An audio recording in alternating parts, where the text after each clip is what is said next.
हमारा पेपर है विशिष्ट शिक्षा स्पेशल एजुकेशन। आज का हमारा उद्देश्य है विशिष्ट बालक के प्रकार।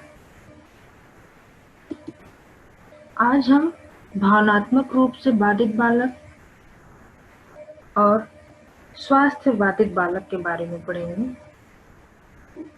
भावनात्मक रूप से बाधित बालक, इमोशनली चैलेंज्ड चाइल्ड, क्या होते हैं? भावनात्मक विक्षिप्त बालक में कुछ आंतरिक तनाव होता है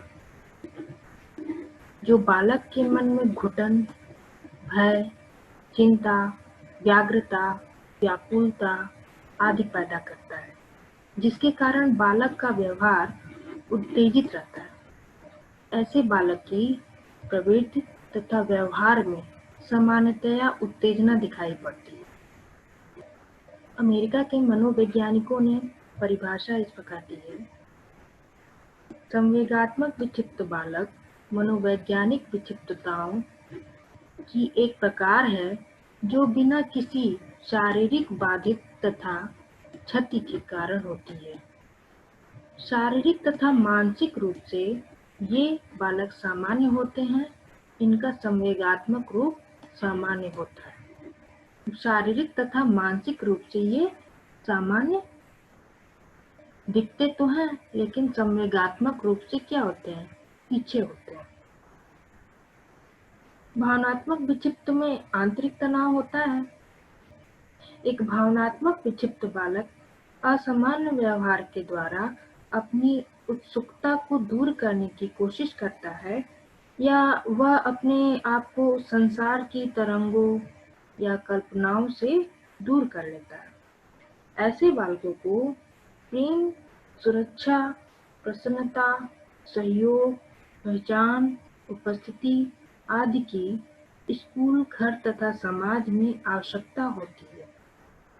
ऐसे बालकों में यह भावना नहीं आने देनी चाहिए कि वे बहिष्कृत हैं और उनके बारे में समाज भावनात्मकता का व्यवहार नहीं रखता है।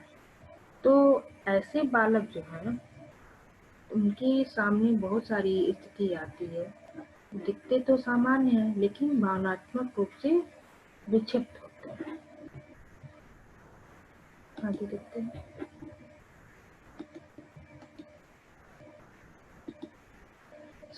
संवेगात्मक रूप से बाधित बालकों को तीन मुख्य श्रेणी में रखा जा सकता है।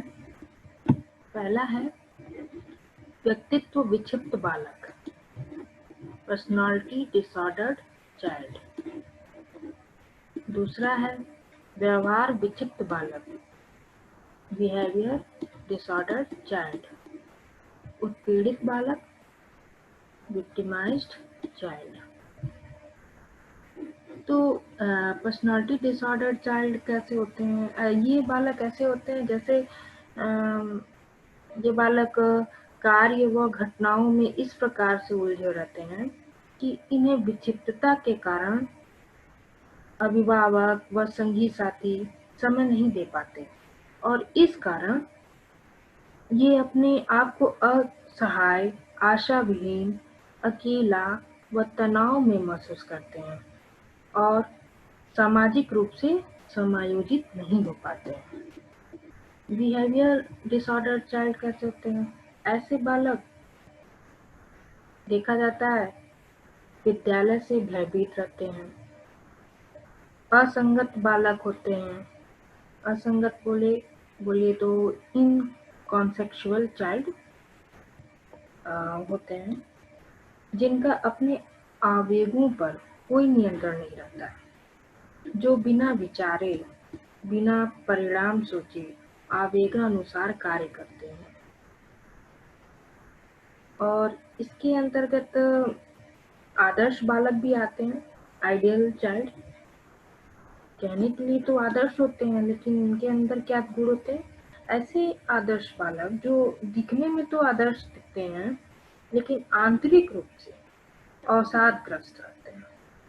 ऐसे बालक के मानसिक अवसाद को कोई समझ नहीं पाता है, जो एक गंभीर बीमारी को बुलावा देते हैं।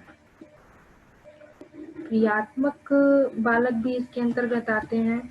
एक्टिव चाइल्ड, जो जो बालक थोड़ा बहुत एक्टिव होते हैं, क्रियाशील होते हैं, वह अत्यधिक रोकर, स्वभावगत चिड़चिड़ापन दिखाकर या अनुपयुक्त व्यवहार करके परेशानी को प्रदर्शित करते हैं। ठीक है।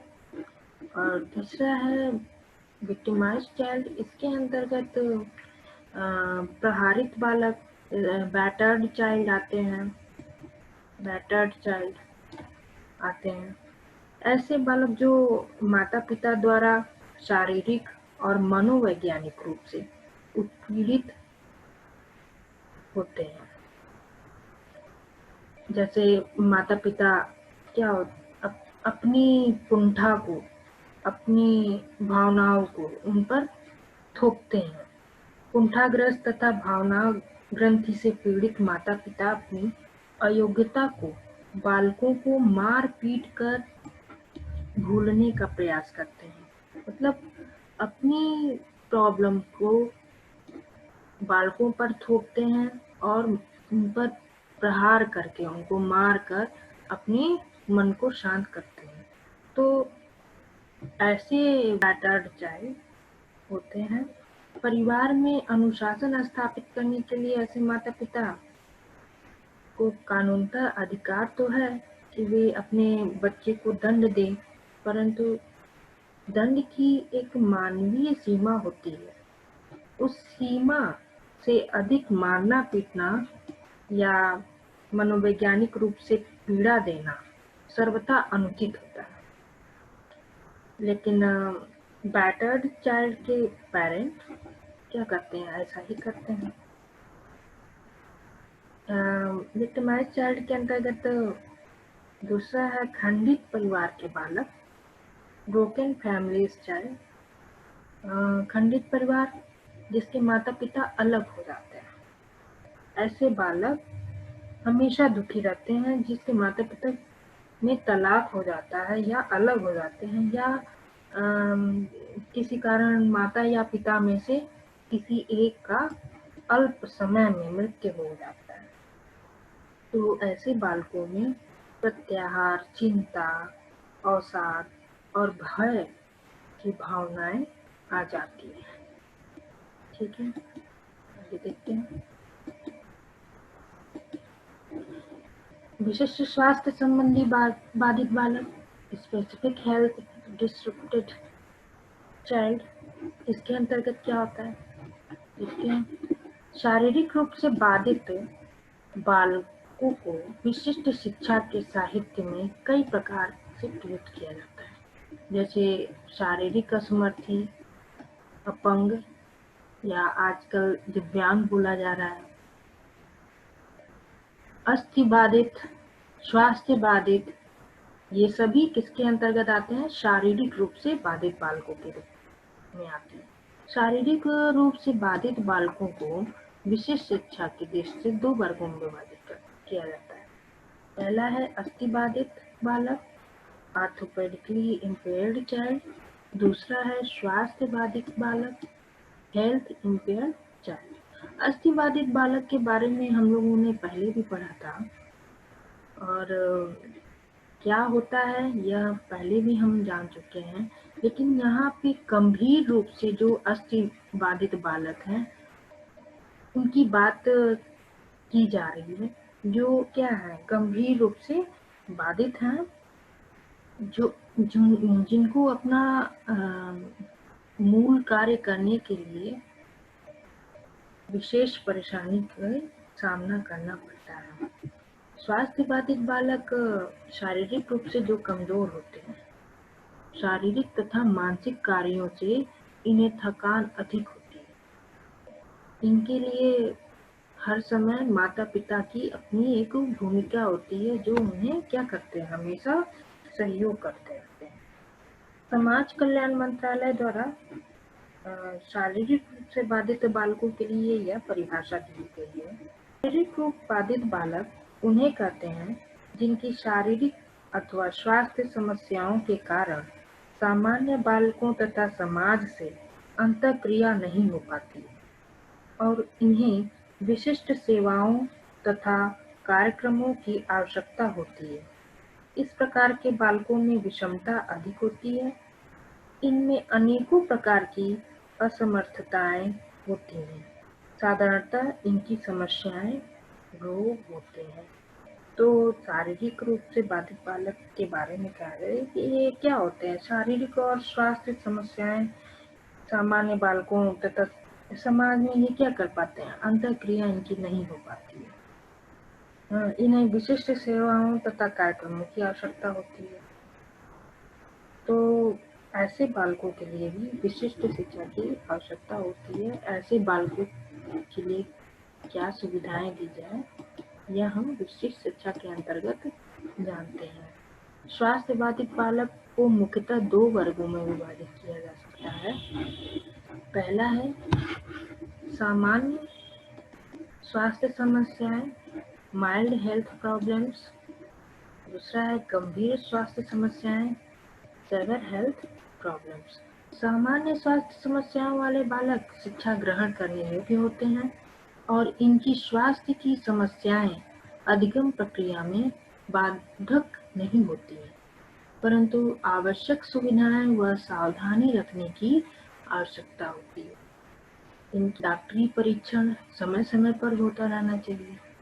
मतलब इनकी जो है माइल्ड हेल्थ प्रॉब्लम होती है, जो शिक्षा प्राप्त करने योग्य होते हैं। कुछ समस्याएं होती हैं जो विशेष सुविधाएं देके सावधानी के साथ ये क्या कर सकते हैं, उस समस्याओं को दूर करके शिक्षा प्राप्त कर सकते हैं। गंभीर स्वास्थ्य समस्याओं वाले बालक अजीर्ण रोगों से प्रभावित होते हैं, जो शिक्षा ग्रहण करने में बाधक होती है। इनके लिए शिक्षा की योजना बनानी पड़ती है। तो जो गंभीर रूप से प्रभावित होते हैं, उनके लिए विशेष योजना बनानी पड़ती है। ऐसे बालकों को निरंतर अस्पताल में रहना पड़ता है, क्योंकि वो गंभीर रूप से बाधित होते हैं। तो निरंतर क्या करना पड़ता है, अस्पताल में रहना पड़ता है और या डॉक्टरों की देख रेख में रहते हैं। ये अशैक्षिक क्रियाओं में भाग ले सकते हैं, जैसे जो एक्टिविटीज होते हैं शिक्षा से जुड़ी हुई नहीं होती हैं, उस क्रियाओं में ये भाग ले सकते हैं। ये जल्दी थक जाते हैं, जल्दी थकान का अनुभव करने लगते हैं, इसलिए इन्हें अधिगम प्रक्रिया में 15 से 20 मिनट का आराम दिया जाता है। क्योंकि ये गंभीर रूप से बाधित होते हैं, इनकी समस्याएं ज़्यादा होती हैं, तो वो सीखने का जो इनका समय अंतराल है वो कम होता है और आराम करने का बीच बीच में इनको